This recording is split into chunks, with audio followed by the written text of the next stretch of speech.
সরাসরি আপনারা শুনলেন ঋতব্রত বন্দ্যোপাধ্যায় ফের দাবি করলেন যে আমরাই আসল তৃণমূল, অরূপ রায়ের নেতৃত্বে আমরাই আসল তৃণমূল, অন্য কেউ নিজেদের আসল বলে দাবি করলে সেই দাবি অবৈধ। এই ঋতব্রত তৃণমূলে কিন্তু যোগ দিয়েছেন রবীন্দ্রনাথ ঘোষ।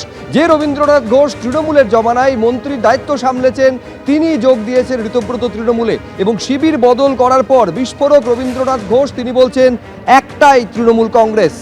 এর আগে আপনারা জানেন যে অনুব্রত মণ্ডল তিনি শিবির বদল করেছেন এবং যোগ দিয়েছেন ঋতব্রত তৃণমূলে এবং তারপরই বীরভূমের দায়িত্ব পেয়েছেন তিনি। আর এবার এই তালিকায় কি যুক্ত হতে চলেছে নির্মল ঘোষেরও নাম? গতকাল তপসিয়ায় যখন বৈঠক চলছিল ঋতব্রত তৃণমূলের, তখনই আচমকা সেখানে হাজির হন পানিহাটির প্রাক্তন বিধায়ক। তিনটি ছবি পাশাপাশি আপনাদের সামনে রাখছি। এক হচ্ছে ঋতব্রত তৃণমূলে যোগ দিলেন রবীন্দ্রনাথ ঘোষ, একটা সময় যিনি মমতা বন্দ্যোপাধ্যায় সরকারের সময় তিনি মন্ত্রীর দায়িত্ব সামলেছেন।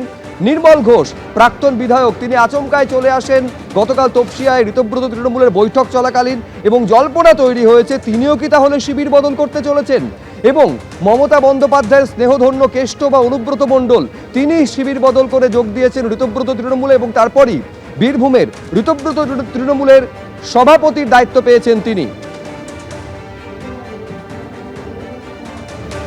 শিবির বদল করার পরই রবীন্দ্রনাথ ঘোষ বলছেন তৃণমূল কংগ্রেস একটাই। মমতা বন্দ্যোপাধ্যায়ের হাতে কি সত্যিই ক্ষমতা আছে?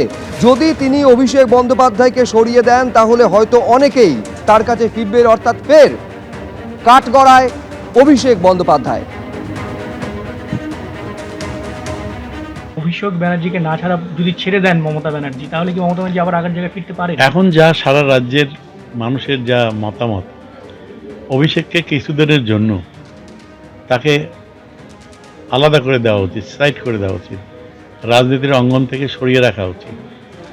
এবং আমার যেটা মনে হয়, অভিষেককে যদি রাজনীতির অঙ্গন থেকে সরিয়ে দিতে পারে দিদি, তাহলে আবার সব নেতারাই দিদির পাশে দাঁড়াবে।